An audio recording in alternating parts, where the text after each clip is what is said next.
Ladies and gentlemen, everything is about process. It's a process. Every question, it doesn't matter whether it's in regards to form, whether it's regards to a player, adapting themselves, whether a certain strategy that we got to look into in game. It doesn't matter. Any question in the press conference to Maurizio Pochettino, and the answer was it's a process. So we're going to talk about how it's a process and how Maurizio Pochettino started his Chelsea career, started his Chelsea tenure by talking so big and talking about how he wants to win everything, win today, win tomorrow, win yesterday, win day after tomorrow, all that jazz. And now it is all about, it's a process. You can tell he's been trained, he's been designed to say this buzzword, it's a process, in media, because we now need to accept that it's a process. So we'll talk about that. We talk about the latest in injury news, most specifically Malo Gusto, ladies and gentlemen, will not be making this particular match against Brighton. It is confirmed, and it looks like it's going to be a back four of all centre-backs. So we'll talk about that. We'll talk about Angelo, Gabriel struggling in Strasbourg. That's on top of so many other players that we've sent out on loan that are struggling at the moment.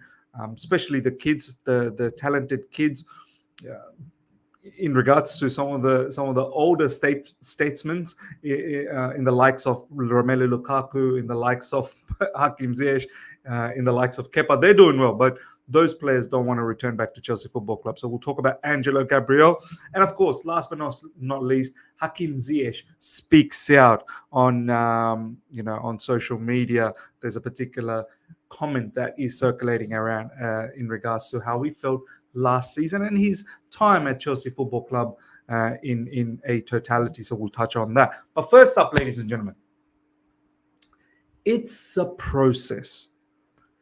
I don't know if you guys have seen the press conference. I personally don't watch it, to be honest. I used to watch it earlier on. I don't really bother anymore. I just catch the quotes here and there. I actually stayed up. It was quite late, Sydney, Australia time. Stayed up to watch the press conference, and every question that was getting delivered to Maurizio Pochettino, that was getting asked to Maurizio Pochettino, his reply had, it's a process, in almost 95% of the answers.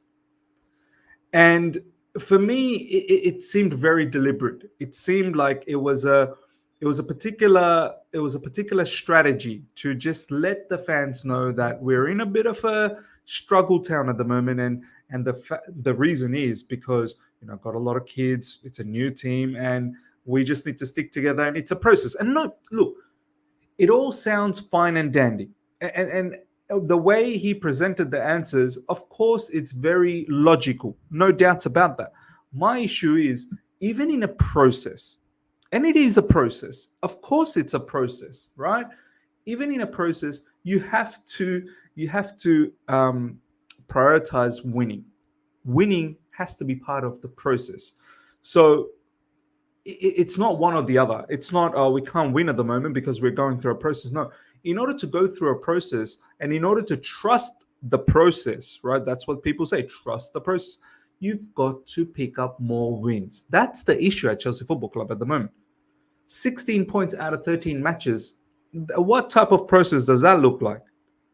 And I've said it in my previous stream earlier today. If you guys missed that, do check that out, my earlier stream, where I talked about Chelsea wake up. Goalkeeping is a bit of a problem. Defense is definitely a problem with the plethora of goals that we're conceding. Midfield, it doesn't look like we're controlling games left, right, and center every single. There's been many games, only a handful of games maybe we controlled parts of it. So midfield is an issue. Our attackers are erratic. They're all over the place. Final third decision making isn't good. Only recently we started to put away some goals. We know what we saw earlier on in the season, how we found it very difficult to score. Our manager and our players have disciplinary issues with the number of yellow cards that we've picked up. Our manager has picked up so many that he's been suspended. So disciplinary issues is definitely a major problem. In-game management. So there's plethora of issues within the manager, the players, and then of course the board with the kind of, transfer business that we've done, in the kind of transfer business that we're looking to do down the track with buying more kids.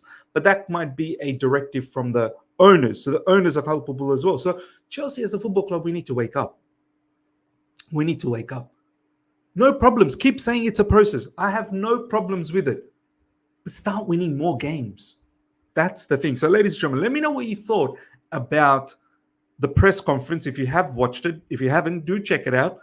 The word "it's a process" gets thrown around a lot, and it is deliberate. It is deliberate by the way Mauricio Pochettino kept on saying it. I mean, obviously, Mauricio Pochettino, English is not his first language, his second language, but he still made sure he kept on throwing the phrase "it's a process" in every single answer, and I found that quite interesting. So do let me know what you think about that in the comment section. Next up, as I said, news in regards to the injuries. The following injury update has been provided ahead of Chelsea's Premier League fixture against Brighton and Brighton Hove Albion. Romeo Lavia progressing with the reconditioning phase of his rehabilitation. Christopher Nkunku, the same thing. Malo Gusto undergoing his rehabilitation program, so he's not going to be featuring. Trevor Chalobah, Ben Chilwell, Kani Chukwuemeka. Kani Chukwuemeka was meant to be back within 4 weeks. His brother's been gone for nearly 2 months now, so I don't know what's going on there. Wesley Fofana obviously still continuing. So, look, the biggest one here is Malo Gusto. I was hoping that he was going to be available. Now we find ourselves in this predicament where both Malo Gusto and Reece James are not available. Reece James, we all know why, because of the red card. He pretty much said in the last game against Newcastle, "Lads, I'm done. See you later. Catch you guys in a couple of weeks' time. I'll take some rest." He let the team down, and Malo Gusto is injured as well. So very, very strange how we brought in Malo Gusto as a backup to Reece James whenever he's not available. Malo Gusto can be available, but now we don't have that. And the question is, how are we going to set up the back four? Looks like it's going to be all centre backs. A lot of people are calling out for Caicedo. All I'm going to say is, look, it all makes sense. Of course, Caicedo makes sense. And I'd be very, very pleasantly surprised if Caicedo starts at right back. But Mauricio Pochettino is no Roberto De Zerbi. Do you know what I mean? I don't think Mauricio Pochettino is going to do that. If anything, Mauricio Pochettino is going to continue with Axel Disasi. Every time we don't have an option on the right side, it's Axel Disasi. So you're going to have left back of Levi Colwell, potentially Buddy Shield and Thiago Silva and Axel Disasi. That's how I think we're going to line up. I mean, as I said, I'll be pleasantly surprised if it's going to be Caicedo. Let me know your thoughts, ladies and gentlemen. Do you think it's going to be Caicedo? Do you think it's going to be Disasi? It's a shame that Malo Gusto is not able to feature. Next up, as I said, Angelo Gabriel is struggling to adapt to life at League One club Strasbourg, with the language barrier proving to be a source of isolation for the Chelsea loanee. Further goes on to say it has been difficult these past weeks. A source at Strasbourg told L'Equipe he has mitigating circumstances.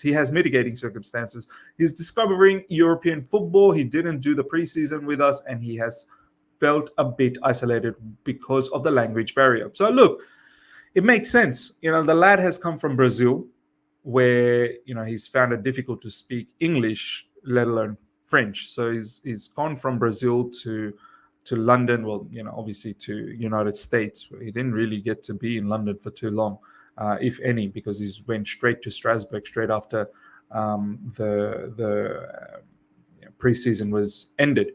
So you can understand why it would be difficult. Someone with a Brazilian background, I believe they speak Portuguese. English being difficult, then goes to France. French, obviously, even more difficult. It's not a surprise. And these are the things. Look, I'm no analyst that can think about all of these different permutations and different situations that a player can, fall under. And we have to look at the human side. We always talk about that, right? But someone in the club should have analyzed this, should have thought this out, much like the Andre Santos one.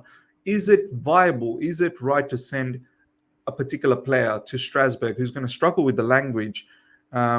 Is that the right place to go? Could we have not sent him somewhere in Portugal?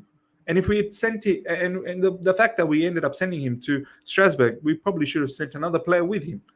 Washington, for instance, David Washington. I don't even know where this brother is anymore, David Washington. To be honest, I don't see him anywhere. So once again, it's a bit of a sad situation. He's not starting for Strasbourg today. Last time I saw Strasbourg, the score, they were losing 2-0, and they're still losing 2-0 against Reims. So he's not starting.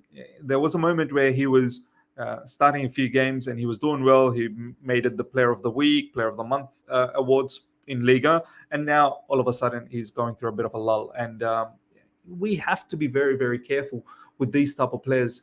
We have a due diligence to it to make sure that some of these turn out to be superstars. I mean, isn't that the aim, the ambition for the owners as well? Like, they want to make sure that they turn into superstars so they can flip them for a lot of money, and also to see if they can make it to Chelsea Football Club as well. So, look, at the moment, if it continues in this manner where he doesn't get to play much, and also the fact that the language is a bit of an issue, it's something that we need to look out for.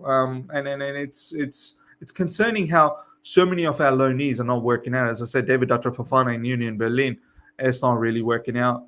Andre Santos, we know, is not working out. And there's many more that we haven't even touched base on, like Charlie Webster. Lots of high praise in regards to Charlie Webster not that long ago, and he's in the Dutch league, and it's not working out. Cesare Casadei, I think, is doing all right in Leicester, but also he doesn't start. He comes off the bench. Last but not least, ladies and gentlemen, Ziyech. Hakim Ziyech speaks out. Check this out, Ziyech. Chelsea, we can talk about that for a long time, but the conclusion is that things did not turn out as we had hoped. It was a period full of coaching changes, nagging with the club management, a departure to Paris Saint-Germain that did not happen at the last minute, and it was disappointing in terms of football. We had 3 teams there with top players. At a certain point, we ran out of patience. A selection with 40 players for one team is simply far too much and is asking for problems. It's coming from Voetbal. I don't know who that is, but anyway, he's commented there. Nothing that he said over here is out of context. It's full on facts. And yeah, I mean, I wish more and more players from last season actually came out and just said how things were. And this is a very, very, interesting view, I suppose, of how the ownership was in that first year and what they were doing. Thiago Silva alluded on this particular point as well last season, post when we got eliminated from Champions League. I think he talked about all of this. Ziyech obviously has now come out and talked about this. Few of the other players last season, during the season, were a little bit disgruntled, and they've spoken out about it as well. I want this to, and look, some parts of it has improved. Obviously, this season our squad is a lot thinner than what it was last season. It needs to probably thin down a lot more. But yeah, it'll be interesting to see how things pan out this season, because the results are still the same as last season. But yeah, everything that Hakim Ziyech has said here is bang on, is everything that we already know, and nothing that he said is lies at all. Is absolutely the truth. So yeah, ladies and gentlemen, let me know what you thought about Hakim Ziyech's speaking out on all of these things that he said in the comment section. Hope you guys have enjoyed this. Smash the like button. Most importantly, want to hear about the "it's a process" thing from you guys in regards to the press conference that Mauricio Pochettino had, how he's deliberately saying those particular words. So comment below and let me know what you thought about that. Hope you guys have enjoyed this. Smash the like button if you're here for the first time. Subscribe, hit the bell notification to stay in touch with all my content. Until next time, see ya.